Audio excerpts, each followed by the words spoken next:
Halo semuanya, perkenalkan saya Dr. Muda Dilia. Saya merupakan dokter muda yang saat ini sedang stase di Departemen Anestesiologi dan Terapi Intensif Fakultas Kedokteran Universitas Udayana, Rumah Sakit Umum Pusat Sangla dan Pasar Bali. Nah, pada kesempatan kali ini, izinkan saya untuk menjelaskan dan juga membahas mengenai manajemen jalan napas pada pasien dengan COVID-19. Berdasarkan dari Consensus Guideline for Managing the Airway in Patient with COVID-19. Severe Acute Respiratory Syndrome Coronavirus 2 atau COVID-19 ini merupakan suatu infeksi virus yang saat ini telah berkembang menjadi suatu pandemi. Kondisi ini telah menyebabkan kekhawatiran pada seluruh penduduk di dunia, tidak terkecuali di Indonesia. Transmisi dari COVID-19 itu didominasi oleh suatu droplet, namun dapat pula melalui kontak langsung pada pasien atau permukaan yang telah terkontaminasi. Viral load dari SARS-CoV-2 tertinggi dapat ditemukan pada sputum dan upper airway secretion pada pasien yang terkonfirmasi COVID-19. Adapun prosedur selama manajemen airway dan juga tindakan di ICU seringkali berisiko membentuk suatu aerosol yang akan meningkatkan risiko transmisi, terutama pada tenaga medis yang melakukan tindakan tersebut. Manifestasi klinis dari COVID-19 umumnya adalah berupa viral pneumonia, di mana diperlukan manajemen airway berupa intubasi trakeal dan juga ventilasi terkontrol oleh tenaga medis. Namun permasalahannya adalah seringkali pasien datang dan memerlukan suatu tindakan emergensi yang mana tindakan ini dilakukan untuk kondisi yang lain. Sedangkan pada era pandemi saat ini, kita tidak bisa menentukan yang mana pasien dengan COVID-19 dan yang mana yang tidak. Karena sebagian besar pasien dengan COVID-19 itu adalah asimptomatik atau tidak menunjukkan gejala sama sekali atau mungkin hanya menunjukkan gejala ringan yang tidak spesifik. Nah, berdasarkan hal tersebut, hal ini mengharuskan seluruh tenaga medis memahami dengan benar prinsip-prinsip manajemen airway pada pasien dengan COVID-19 dan bagaimana cara memproteksi diri terkait dengan aerosol generating procedure dan juga personal protective equipment atau penggunaan dari alat perlindungan diri yang tepat dan juga yang benar sehingga dapat menurunkan viral exposure atau paparan terhadap infeksi virus COVID-19. Kemudian kita akan bahas mengenai aerosol generating procedure, di mana ini merupakan segala bentuk prosedur yang dapat membentuk aerosol, yang dapat meningkatkan risiko dari transmisi infeksi virus. Adapun urutan risiko prosedur manajemen airway yang memiliki resiko paling tinggi diurut menjadi yang resiko paling rendah itu adalah yang pertama, intubasi trakea, kemudian tracheostomy, kemudian non-invasive ventilation, dan mass ventilation. Selain yang disebutkan di atas, terdapat beberapa prosedur lainnya yang juga memiliki resiko, seperti diskoneksi dari sirkuit ventilator yang sedang digunakan, kemudian ekstubasi trakeal, tindakan resusitasi jantung paru selama atau sebelum intubasi trakeal, bronkoskopi, tracheal suction tanpa closed inline system. Transmisi infeksi dapat pula terjadi atau melalui darah dan juga feses, namun kasusnya jarang, dan high flow nasal oxygen itu tidak direkomendasikan. Selanjutnya kita akan bahas mengenai prinsip sistem pencegahan dan alat perlindungan diri atau personal protective equipment. Pencegahan dan protective equipment, di mana personal protective equipment atau alat perlindungan diri ini merupakan bentuk dari sistem untuk mencegah kontaminasi dari paparan infeksi virus COVID-19. Virus ini viable di udara dalam periode yang lama, dan pada non-absorbent surface itu dapat bertahan selama beberapa hari atau bahkan lebih dari 2 hari. Sehingga penggunaan dari alat perlindungan diri atau PPE secara benar, dekontaminasi permukaan dan peralatan yang digunakan, minimalisir kontak dengan pasien dan permukaan benda, serta mencuci tangan sebelum dan sesudah itu dapat mereduksi dari paparan resiko. Adapun prinsip dari alat perlindungan diri yang baik adalah mudah dibuang ataupun dilepaskan setelah digunakan tanpa mengkontaminasi tubuh, dapat menutupi seluruh bagian tubuh, bersifat sekali pakai, dan menerapkan checklist untuk pemakaiannya atau donning dan doffing atau pelepasannya. Rekomendasi dari alat perlindungan diri adalah berupa double gloving untuk tindakan prosedur intubasi trakeal, penggunaan goggles atau eyewear, yang mana dalam 80% kasus itu seringkali menimbulkan permasalahan berupa timbulnya kabut pada goggles yang digunakan oleh tenaga medis. Sehingga direkomendasikan untuk menggunakan liquid soap dan juga Idiofor untuk mengurangi kasus tersebut. Idealnya, untuk melakukan pencegahan terkait dengan paparan atau exposure dari virus COVID-19 itu dapat dilakukan manajemen in single, jadi satu pasien satu ruangan dengan ruangan yang bertekanan negatif dengan tingkat pertukaran udara yang baik, yaitu lebih dari 12 pertukaran per jam untuk menurunkan paparan airborne. Selanjutnya, single versus reusable equipment. Yang mana yang lebih baik? Jadi praktisnya untuk peralatan-peralatan yang sifatnya sekali pakai itu harusnya digunakan dalam 24 jam saja kemudian dibuang atau dilepaskan. Dan perlu diperhatikan terkait dengan peralatan yang sifatnya tidak sekali pakai atau dapat digunakan kembali. Yang perlu diperhatikan adalah terkait dengan kualitas dari peralatan tersebut jika digunakan berulang terhadap tenaga medis yang bertugas. Kemudian untuk peralatan-peralatan yang dapat digunakan kembali ini harus didekontaminasi secara benar berdasarkan dari instruksi manufakturnya. Kemudian terdapat beberapa tenaga medis yang perlu menghindari manajemen airway, yaitu tenaga-tenaga medis yang memang memiliki resiko tinggi untuk tertular. Sebenarnya ini tidak ada pada panduan nasional, namun kita perlu tahu juga beberapa resiko tinggi dari tenaga medis terkait dengan exposure untuk terinfeksi virus COVID-19. Yang pertama adalah pada tenaga medis yang sudah tua, yaitu berusia di atas 60 tahun, ataupun tenaga medis dengan penyakit-penyakit seperti penyakit jantung, chronic respiratory disease, diabetes mellitus, kanker, hipertensi, maupun imunosupresi dan wanita hamil. Jadi, orang-orang yang termasuk kelompok ini harus kita hindarkan untuk melakukan manajemen airway. Dasar-dasar manajemen jalan napas untuk pasien yang dicurigai atau terkonfirmasi COVID-19. Jadi prinsip manajemen airway pada pasien COVID-19 itu dapat disingkat dengan SAS, safe, accurate, dan juga swift. Safe, aman. Jadi kita harus memastikan keamanan untuk staf atau tenaga medis dan juga pasiennya. Accurate atau akurat. Jadi kita harus menghindari suatu tindakan atau prosedur yang belum pernah dikerjakan sebelumnya atau unfamiliar atau tidak bisa kita andalkan. Yang mana hal ini untuk mencegah suatu prosedur yang berulang atau teknik-teknik yang berulang yang dapat meningkatkan risiko paparan dari infeksi COVID-19. Kemudian swift atau cepat. Jadi tindakan yang dikerjakan harus secepat mungkin namun tidak terburu-buru dan tidak boleh sampai menyebabkan terjadinya penundaan.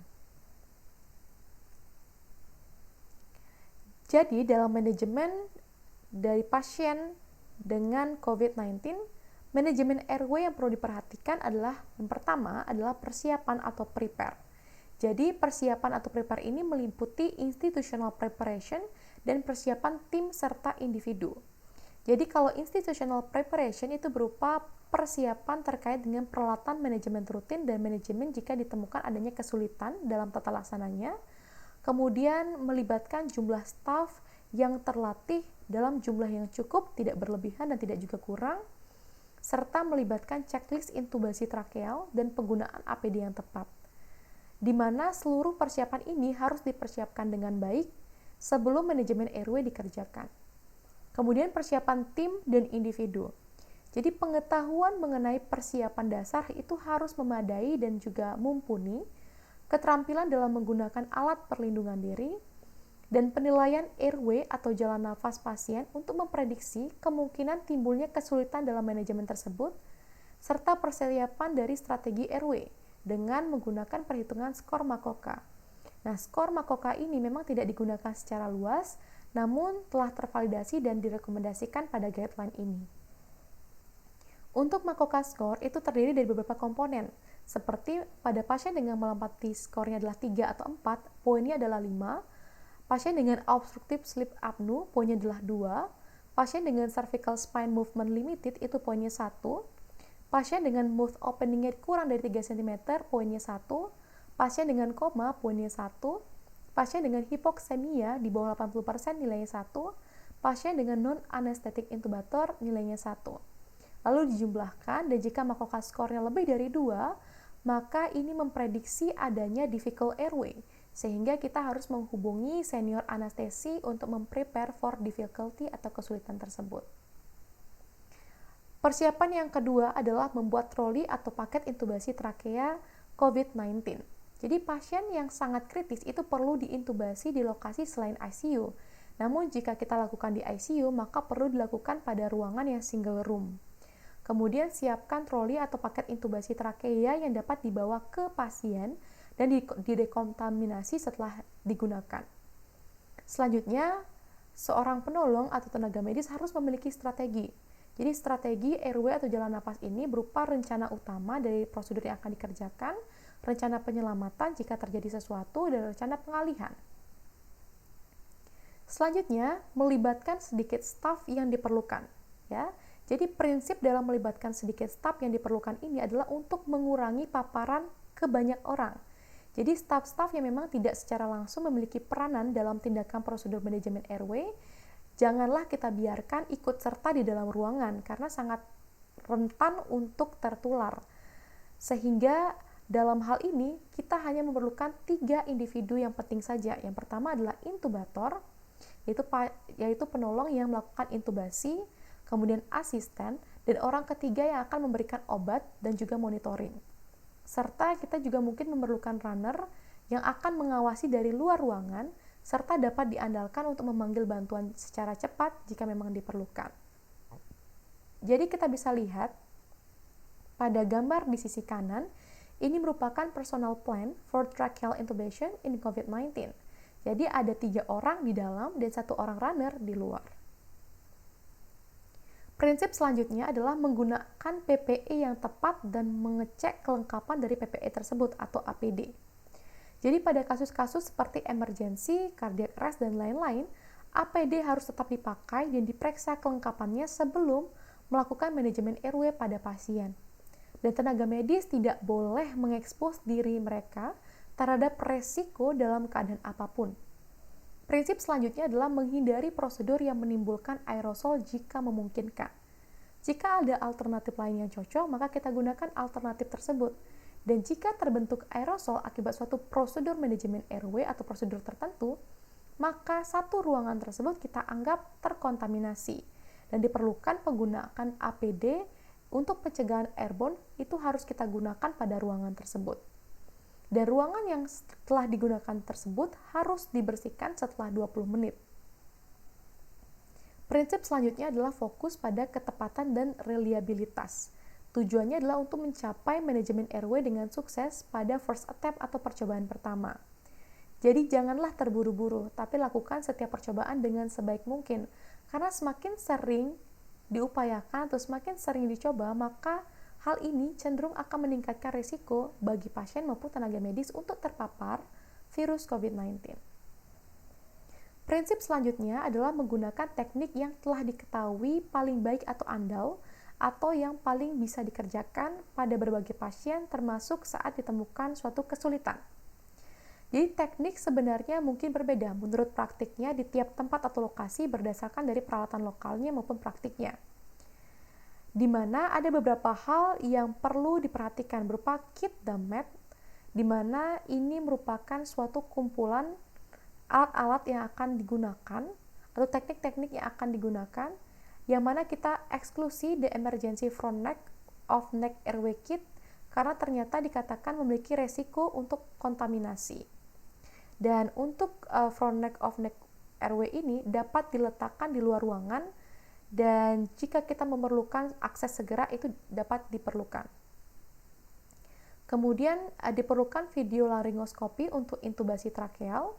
Kemudian diperlukan 2 penolong dengan menggunakan 2 tangan untuk gaya VE grip dan menghindari cara pemegangan CE grip. Kemudian second generation supraglottic airway device seperti SGA untuk airway rescue. Jadi kita bisa lihat ini adalah gambar yang menunjukkan emergency tracheal intubation kit dump COVID-19 yang biasanya akan digunakan dalam tata laksana intubasi trakeal seperti yang saya jelaskan sebelumnya. Dan untuk front neck of neck airway kit tadi bisa dieksklusi karena ternyata memiliki resiko kontaminasi dan dapat kita letakkan di luar jika nanti memang diperlukan sesegera mungkin aksesnya dapat kita ambil. Jadi kita letakkan saja di luar ruangan dan jika kita perlukan bisa diambil lagi. Dan ini merupakan bentuk dari bagaimana pemegangan dari sungkup. Jadi pada pasien dengan COVID-19 atau pada era pandemi ini memang direkomendasikan untuk memegang dengan menggunakan 2 tangan sehingga kita memerlukan 2 penolong. 1 penolong untuk memegang sungkupnya dan 1 penolong lagi untuk bagging. Di mana cara memegang dari sungkup ini bukanlah dengan cara CE grip yang biasanya diajarkan, tapi dengan cara VE grip. Jadi pada gambar A itu adalah yang benar. Prinsip selanjutnya adalah jangan menggunakan teknik yang belum pernah digunakan sebelumnya, karena perlu diperhatikan bahwa saat ini settingnya adalah menghadapi pasien dengan COVID-19. Jadi kita sedang melakukan manajemen airway pada pasien dengan COVID-19 yang notabene transmisinya atau penularannya dilalui secara droplet, sehingga ketika dilakukan manajemen airway itu sangat mungkin sekali terjadi penularan dan bukan waktunya untuk mencoba teknik baru. Semakin sering mencoba teknik baru dalam hal ini akan meningkatkan kemungkinan adanya percobaan atau ulangan dari prosedur yang dilakukan, dan ini akan meningkatkan resiko dari transmisi virus tersebut. Prinsip selanjutnya adalah memastikan bahwa semua keperluan dari kit airway tersedia di ruangan sebelum intubasi trakeal, seperti monitoring termasuk fungsi kapnografi, suction, ventilator, dan IV access yang sebelumnya sudah kita pastikan telah berfungsi dengan baik dan telah siap digunakan.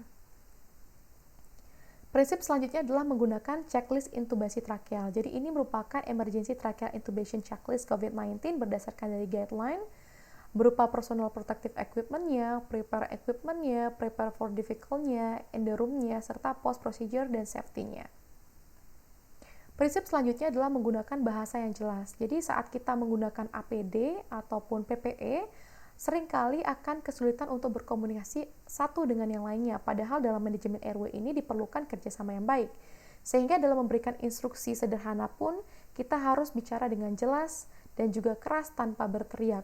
Dan ketika menerima instruksi, kita dapat mengulang instruksi tersebut untuk memastikan bahwa apa yang telah diinstruksikan itu telah sesuai dengan apa yang kita mengerti. Selanjutnya kita akan bahas terkait dengan manajemen airway pasca intubasi trakeal. Jadi setelah dilakukan intubasi trakeal, bagaimana manajemen airway pada pasien dengan COVID-19? Yang pertama adalah kita gunakan filter HME sebagai ganti dari head humidified circuit. Dan hati-hati jangan sampai basah dan tersumbat. Kemudian lakukan monitoring terhadap cuff pressure untuk mencegah terjadi kebocoran, dan setiap manuver perlu peningkatan cuff pressure sebelumnya. Monitor dan juga catatlah kedalaman daripada tracheal tube untuk meminimalisir terjadinya displacement atau pergeseran. Manajemen risiko pergeseran dari tube tracheal adalah cuff pressure dan kedalaman tube tracheal itu harus dicek dan dikoreksi sebelum dan setelah prosedur dikerjakan. Suction serta kebocoran cuff tube tracheal, pack faring ketika administrasi 100% oksigen, dan mulai reintubasi yang mana jeda ventilator. Intervensi airway. Jika perlu diskoneksi ventilator dari tracheal tube, maka pastikan sedasinya adekuat. Pertimbangan pula pemberian dari blok neuromuskular dan hentikan sementara ventilator. Lakukan clamp pada tube tracheal dan pisahkan sirkuit dengan HME tetap terpasang pada pasien. Serta ulangi prosedur setelah terkoneksi kembali. Hindarilah diskoneksi, namun jika terjadi diskoneksi, maka hentikanlah ventilator terlebih dahulu, kemudian clamp tube tracheal, dan ulangi lagi. Accidental extubation perlu dilakukan tracheostomy, namun ini bersifat high risk. Ini merupakan prinsip dari manajemen airway pada pasien dengan COVID-19 secara ringkas, mulai dari before, during, dan juga after-nya, yang akan saya bahas satu persatu. Jadi before-nya, pertama adalah proteksi tenaga medis dan juga persiapan. Dari proteksi tenaga medis ini, jadi tenaga medis sebelum dan juga setelah memegang pasien, atau sebelum dan setelah melakukan manajemen pada pasien harus mencuci tangan sesuai dengan kaidah WHO. Kemudian, melakukan pemasangan APD yang benar dan juga tepat. Kemudian meminimalisasi personil ketika melakukan prosedur yang membentuk aerosol. Jadi seperti yang disebutkan sebelumnya, kita harus mendayagunakan personil seminimal mungkin dan seefektif mungkin. Pasien-pasien yang memang memerlukan tindakan manajemen airway, di mana penolongnya tidak memiliki peranan langsung pada pasien tersebut, janganlah dibiarkan berada di dalam ruangan, terutama pada pasien yang memerlukan tindakan atau prosedur yang dapat mengenerating aerosol yang meningkatkan resiko paparan. Selanjutnya, ruang isolasi infeksi airborne jika tersedia dapat digunakan. Untuk persiapannya sendiri, jadi pertama adalah persiapan awal dari obat dan juga peralatan yang akan digunakan, penilaian dari airway pasien, kemudian kan menggunakan closed suctioning system, memformulasikan rencana sejak awal, menyambungkan sirkuit filtrasi virus atau bakteri dan ventilator manual, dan menggunakan video laryngoskopi sekali pakai jika memang tersedia. Daring atau selama tindakan dikerjakan, kita harus memperhatikan dinamika tim dan juga aspek teknis, di mana pada dinamika tim ini peran dan tugas yang jelas itu harus diberikan pada setiap tenaga atau penolong, kemudian komunikasi yang jelas untuk rencana manajemen airway pada pasien, melakukan closed loop communication, kemudian meng-cross monitoring oleh seluruh anggota tim untuk kontaminasi yang berpotensial. Untuk aspek teknisnya, itu berupa manajemen airway oleh tenaga medis yang paling berpengalaman, kemudian melakukan pemasangan mesh yang ketat dengan 2 tangan seperti yang disebutkan sebelumnya untuk meminimalisir terjadinya kebocoran dengan gaya VE grip, kemudian pastikan paralisis untuk menghindari batuk pada pasiennya, kemudian aliran gas terendah yang mungkin untuk menjaga oksigenasi, induksi yang cepat dan hindari penggunaan back mask ventilation jika mungkin, serta ventilasi tekanan positif hanya setelah cuff-nya terinflasi. After-nya adalah untuk menghindari diskoneksi sirkuit yang tidak diperlukan, namun jika terjadi diskoneksi seperti yang disebutkan sebelumnya, bisa ikuti algoritma tersebut, dan jika perlu melakukan diskoneksi, maka gunakanlah APD atau PPE dan standby ventilator setelah lakukan clamp tube terlebih dahulu. Kemudian kepatuhan yang ketat terhadap langkah pelepasan gown harus diperhatikan pada tenaga medis. Lakukanlah cuci tangan kembali setelah melakukan manajemen airway ini, dan lakukanlah diskusi tim kembali terkait dengan prosedur yang sudah dikerjakan dan bagaimana tata laksana selanjutnya. Baik, sekian terkait dengan pembahasan manajemen airway atau jalan napas pada pasien dengan COVID-19 sesuai dengan guideline pada pasien dengan COVID-19 saat ini. Semoga pembahasan kali ini dapat berguna dan juga bermanfaat bagi teman-teman semuanya dan dapat digunakan sebagai dasar untuk melindungi diri sendiri ketika akan memberikan suatu pertolongan atau manajemen dasar terkait dengan manajemen jalan napas pada pasien di era pandemi saat ini. Semoga kita sehat selalu dan terima kasih serta sampai jumpa.